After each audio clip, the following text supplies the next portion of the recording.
Welcome back to another Team Solemn Circus live duel.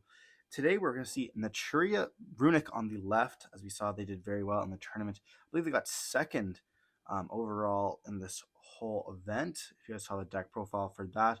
And then on the right side here, we're going to be seeing Dan. You guys see him all over the channel. He was in the car for the regionals. We love Dan. He's a good personality, and he's on Spright. Fun fact about Dan and Thomas. Dan was looking for some good mannequin cat targets, and Thomas ended up telling him Wangu is a good target. So he started looking around for Wangus. I don't even think they can summon Wangu off that. So we're gonna see the die roll, and we're gonna see that Runick's gonna go first here, starting off with a Fountain Pass, and they're gonna activate A, and we're still at day where the glare is, but it does not matter which one it was. It was Destruction, something with the Hugin, who can activate its effect here, discarding the tree to search for another fountain, and then we're going to see the tree effect, searching for the blessing most likely here. I don't think that Spright anything they can do to stop that. And then we're going to see a chain of the fountain there to draw potentially, and then we're going to see it the tree that's going to search for Mole Cricket. Mole Cricket's going to dump and special summon out the Camilla, and then we're going to see another tree being dumped off that and searching for the blessing there, thinning their deck, I guess, and searching for a monster at the same time. We're going to see a synchro summon, I believe, into it. Yeah, so we're going to see a synchro summon off into the Coral Dragon here. Then we're going to play a second fountain, and we're going to activate the effect of that one is Flashing Fire, I believe. Summon out a Gary, and I think we're going to see the and the fountain is going to be putting back. Gary's going to add back that fountain, and then we're going to see a synchro off into a Baron de Fleur. Very good card. And then we're going to see the Coral Dragon effect to draw one, which we did see was an Ash Blossom there. So playing some low impact hand traps. I mean, I guess high impact for hitting Branded, setting one card and passing. And let's see what Dan has in this. We do see a Book of Eclipse in his hand. Now preparing for a Kashtira, a very good card as well. Facing down one negate, but a fountain. Don't forget to hit that thumbs up button as well as smash that subscribe. We're on the road to 2K, and we can't do it without you guys. So we're going to see a special one out of a Fenrir here. And yeah, things are going to get good.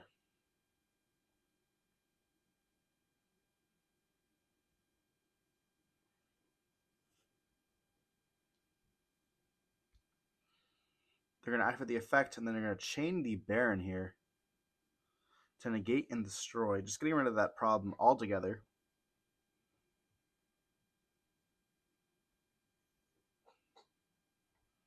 Are they going to get hit by a TTT, though? I think we see that in the hand. Why would you not do Eclipse first? And Gamma Burst in the hand as well. We're going to see Triple Tiger's Talents here, I believe, declaring the take. There's no way you draw two off this.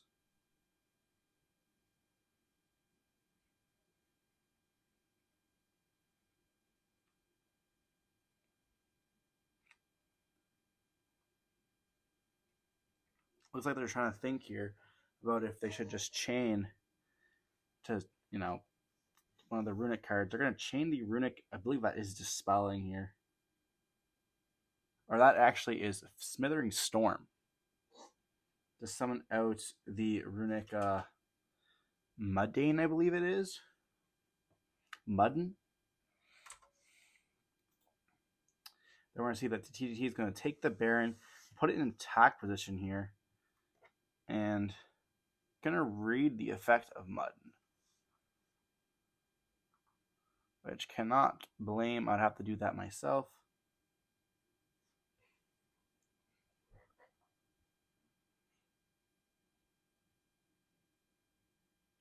And we are going to be seeing that that Runick Fountain did get ashed, by the way.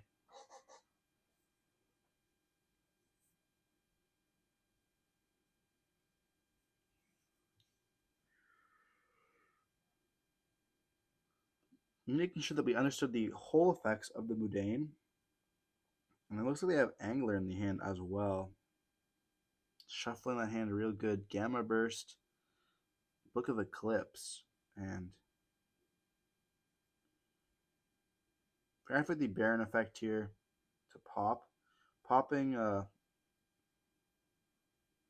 Fountain, I believe, and then we're going to see the Protection with the Mudane.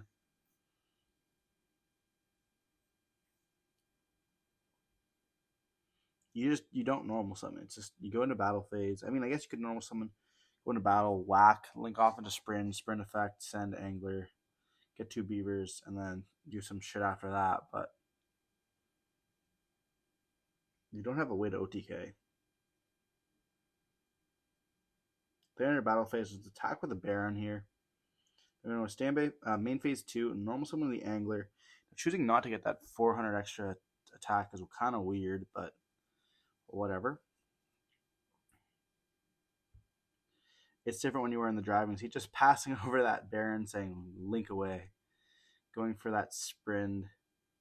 Sprint effect's going to activate, and we're going to get met with an Ash Blossom here. And then Camilla effect as well. Going to summon herself out, which is a crazy good card. We're going to set 2 cards and simply pass on that. And in the end phase, we're going to... Oh, that's actually Mole Cricket that was activated, not the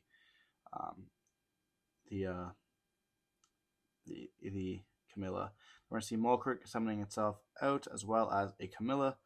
And then we're going to see the effect to send the tree, and then tree's going to search for another blessing.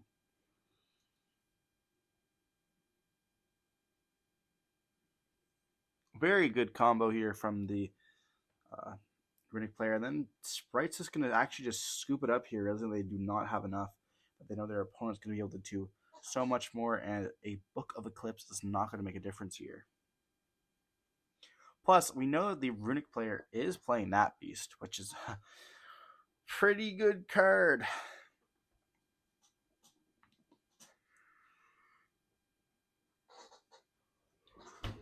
I think Runick's is an interesting deck. I don't like the deck particularly, but you know, Sprite's also cool. I like the strategy behind Runick. Like, it's like a whole different thing. Stopping the battle, like, I guess not stopping the battle phase, but not giving them a battle phase. It's like an interesting tactic because,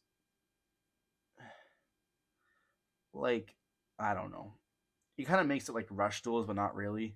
You don't get like a main phase 2, but you also don't get a battle phase. But your monsters aren't really strong enough to have a battle phase, so you don't really care. At the same time, it's like, how do you kill if you can't get a battle phase? Then you start looking at like deck out options, and then if your opponent really wants to, they could actually just like play it out slowly and force you to deck themselves, like force them to deck them out, which is like super dirty because it's so hard for you to deal damage.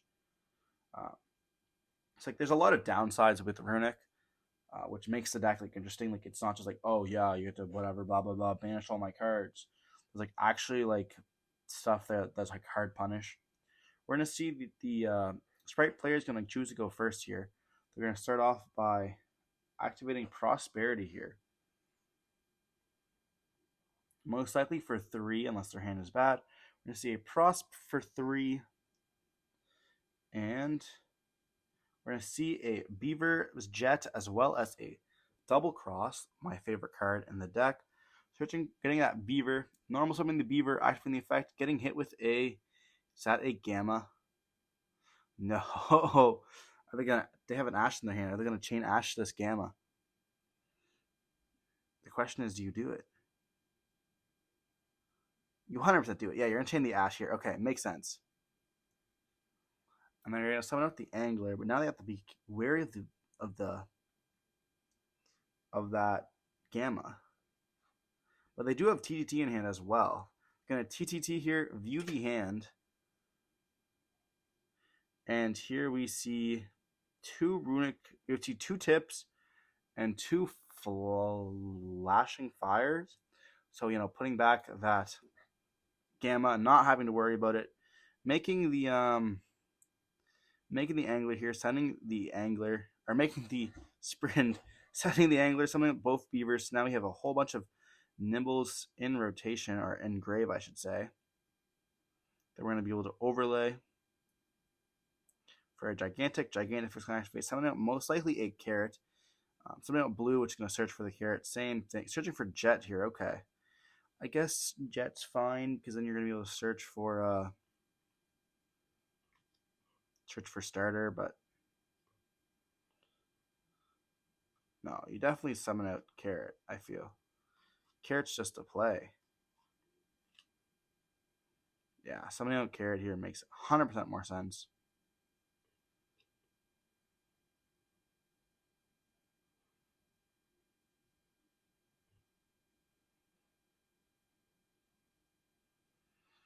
And it's going to be interesting here because, we know our opponent's going to be on one card. If they have to open up a card, now they have 2 tips and two flashing fires. So you're going to set 1 and simply pass on that, but they have 1 negate. We see a tree drawn. They don't know the tree is there, though.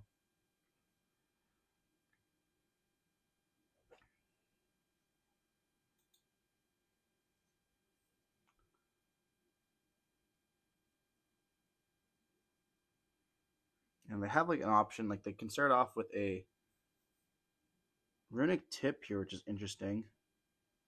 Here you just chain you have to 100% chain the fucking. You don't chain carrot. What are you doing, Dan?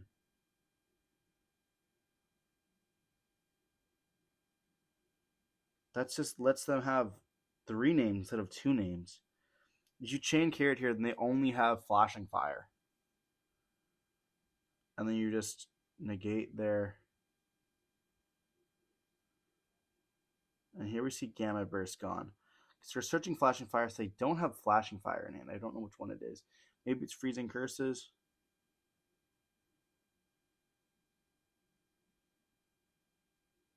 Here they're going to activate Destruction. Okay, they have 2 Destructions here.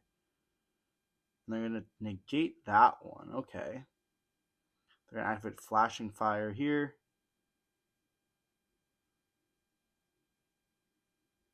Summon with the Hugin. They're going to activate the effect to bounce back, and it's going to destroy the Naturia. They're going to discard the Naturia tree. They're still going to hit search for Fountain. I feel like you just imperm that. You don't really care about their ad. I guess that way you don't want to do it. We're going to see normal summon of the Mole Cricket, but this is when you just activate the sprint effect to bounce personally. But I see Sunflower and Camilla. Camilla is going to be dumping the tree. Tree effect is going to be able to search for the blessing here. And yeah, how did this get so out of hand so quickly? Well, we do know all 3 cards in hand here.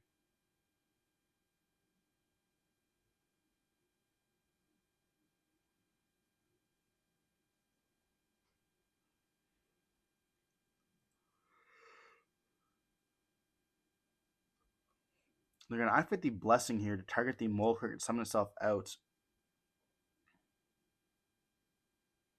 And it's going to search. Oh, and they forgot to search for the fountain there. But it did activate the effect, so it's going to be, it already activated. Fixing the game state. They're going to make a Gnat Beast, and oh no. Here, Dan's reading Gnat Beast. What do you mean you have to read Gnat Beast? We're going to activate the fountain. Reading fountain as well. This card is insane. And at this point, the game is pretty much over as is. They're going to draw for turn, and yeah, I don't think you got this one, Dan. You blew it. You had like 2 stuff. You could just negate tip, and that was it. All you had to do is negate tip.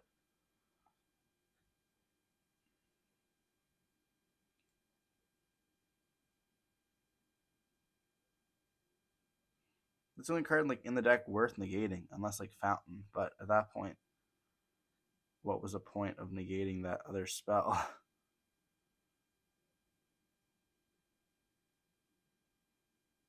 I don't know. So you're taking a big second to think And I guess you could get a unicorn and try to spin back the fountain.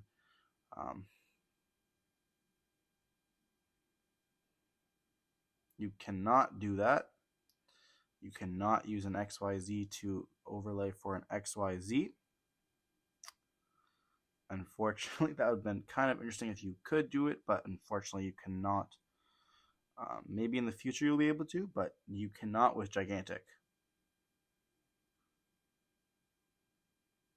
They're going to turn it into attack position here.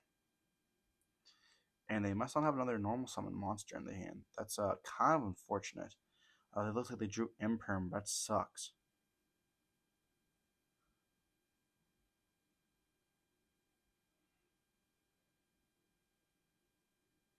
Here they're going to overlay the Spright, Sprind, as well as, or not. They look like they're trying to think hard here. You can make Unicorn, discard Imperm, spin back the Fountain. I think is the best play personally.